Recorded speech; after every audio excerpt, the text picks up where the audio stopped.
5वां अध्याय चैप्टर 5 दुर्गा सप्तशती। देवताओं द्वारा देवी की स्तुति। महर्षि मेधा ने कहा, पूर्वकाल में शुंभ निशुंभ नामक असुरों ने अपने बल के मद से इंद्र का त्रिलोकी का राज्य और यज्ञों के भाग छीन लिए और वो दोनों इसी प्रकार सूर्य, चंद्रमा, धर्मराज और वरुण के अधिकार भी छीन कर स्वयं ही उनका उपयोग करने लगे।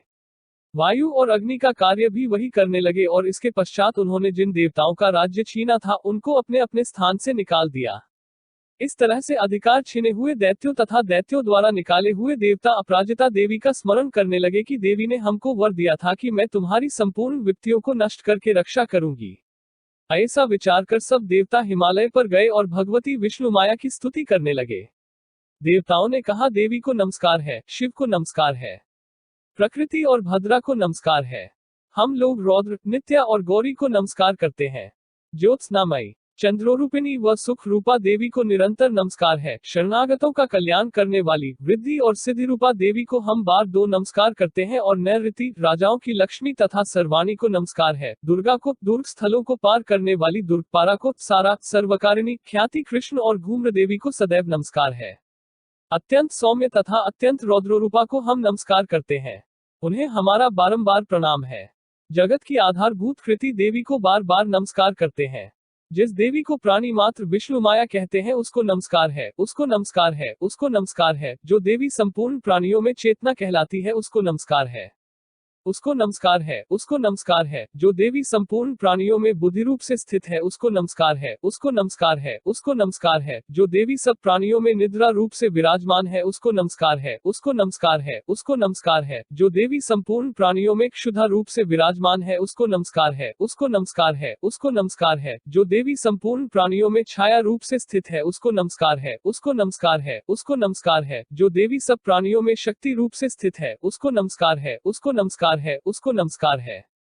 जो देवी संपूर्ण प्राणियों में तृष्णा रूप से स्थित है उसको नमस्कार है, उसको नमस्कार है, उसको नमस्कार है। जो देवी सब प्राणियों में शांति रूप से स्थित है उसको नमस्कार है, उसको नमस्कार है, उसको नमस्कार है। जो देवी सब प्राणियों में जाति रूप से स्थित है उसको नमस्कार है, उसको नमस्कार है, उसको नमस्कार है। जो देवी सब प्राणियों में लज्जा रूप से स्थित है उसको नमस्कार है, उसको नमस्कार है, उसको नमस्कार है।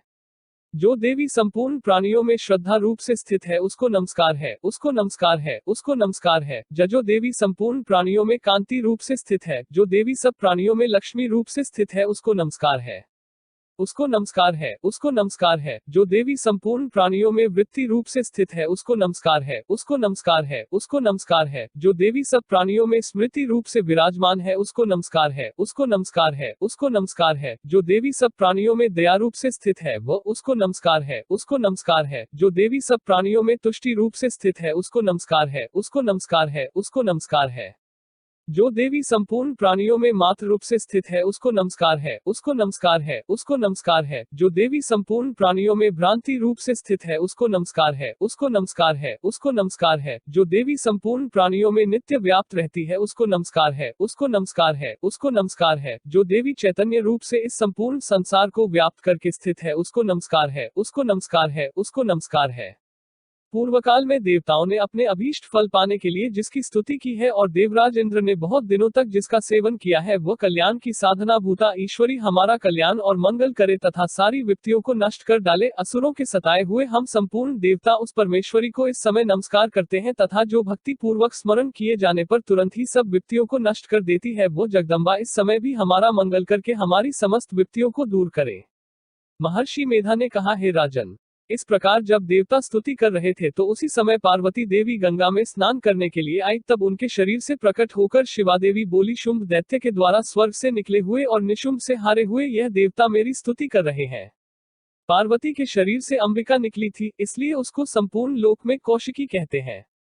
कौशिकी के प्रकट होने के पश्चात पार्वती देवी के शरीर का रंग काला हो गया और वह हिमालय पर रहने वाली कालिका देवी के नाम से प्रसिद्ध हुई। फिर शुंभ और निशुंभ के दूत चंद्रमुंड वहां आए और उन्होंने परम मनोहर रूप वाली अंबिका देवी को देखा।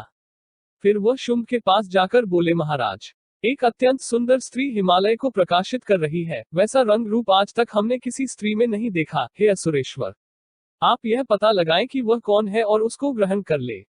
वह स्त्री स्त्रियों में रत्न है, वह अपनी कांति से दसों दिशाओं को प्रकाशित करती हुई वहां स्थित है, इसलिए आपका उसको देखना उचित है। हे प्रभो, तीनों लोकों के हाथी, घोड़े और मणि इत्यादि जितने रत्न हैं वो सब इस समय आपके घर में शोभायमान है। हाथियों में रत्न रूप ऐरावत हाथी और उच्चैश्रवा नामक घोड़ा तो आप इंद्र से ले आए हैं। हंसों द्वारा जुता हुआ विमान जो कि ब्रह्मा जी के पास था अब भी आपके पास है, और यह महापद्म नामक खजाना आपने कुबेर से छीना है। समुद्र ने आपको सदा खिले हुए फूलों की किंजलकिनी नामक माला दी है। वरुण का कंचन की वर्षा करने वाला छत्र आपके पास है। रथों में श्रेष्ठ प्रजापति का रथ भी आपके पास ही है, हे दैत्येंद्र।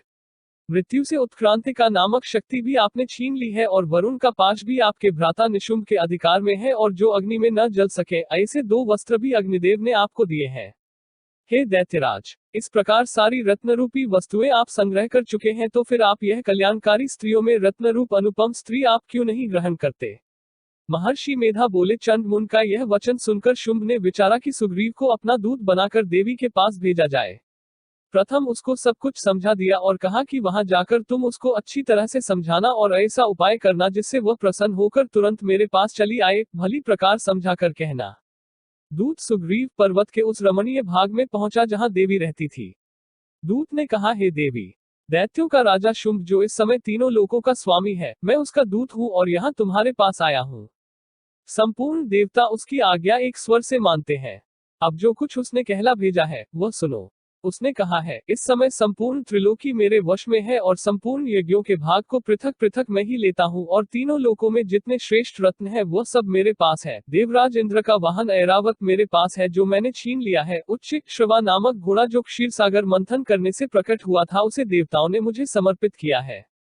हे सुंदरी, इनके अतिरिक्त और भी जो रत्न भूषण पदार्थ देवताओं के पास थे वह सब मेरे पास है। हे देवी, मैं तुम्हें संसार की स्त्रियों में रत्न मानता हूँ क्योंकि रत्नों का उपभोग करने वाला मैं ही हूँ। हे चंचल कटाओं वाली सुंदरी, अब यह मैं तुझ पर छोड़ता हूँ कि तू मेरे या मेरे भाई महापराक्रमी निशुंभ की सेवा में आ जाए। यदि तू मुझे वरेगी तो तुझे अतुल महान ऐश्वर्य की प्राप्ति होगी, अतः तुम अपनी बुद्धि से यह विचार कर मेरे पास चली आओ। महर्षि मेधा ने कहा, दूत के ऐसा कहने पर संपूर्ण जगत का कल्याण करने वाली भगवती दुर्गा मन ही मन मुस्कुराई और इस प्रकार कहने लगी। देवी ने कहा, हे दूत, तू जो कुछ कह रहा है वो सत्य है और इसमें किंचित मात्र भी झूठ नहीं है। शुंभ इस समय तीनों लोकों का स्वामी है और निशुंभ भी उसी की तरह पराक्रमी है, किंतु इसके संबंध में मैं जो प्रतिज्ञा कर चुकी हूँ उसे मैं कैसे झुठला सकती हूँ। अतः तू मैंने जो प्रतिज्ञा की है उसे सुन। जो मुझे युद्ध में जीत लेगा और मेरे अभिमान को खंडित करेगा तथा बल में मेरे समान होगा वही मेरा स्वामी होगा। इसलिए शुंभ अथवा निशुंभ यहाँ आवे और युद्ध में जीतकर मुझसे विवाह कर ले, इसमें भला देर की क्या आवश्यकता है। दूत ने कहा, हे देवी, तुम अभिमान में भरी हुई हो, मेरे सामने तुम ऐसी बात न करो।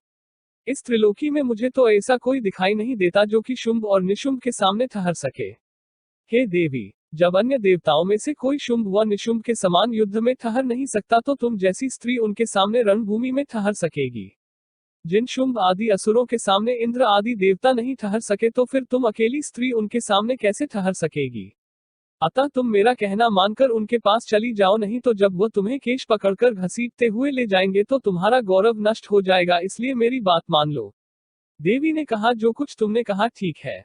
शुंभ और निशुंभ बड़े बलवान हैं, लेकिन मैं क्या कर सकती हूँ क्योंकि मैं बिना विचारे प्रतिज्ञा कर चुकी हूँ। इसलिए तुम जाओ और मैंने जो कुछ भी कहा है वह सब आदरपूर्वक असुरेंद्र से कह दो, इसके पश्चात जो वह उचित समझे करे।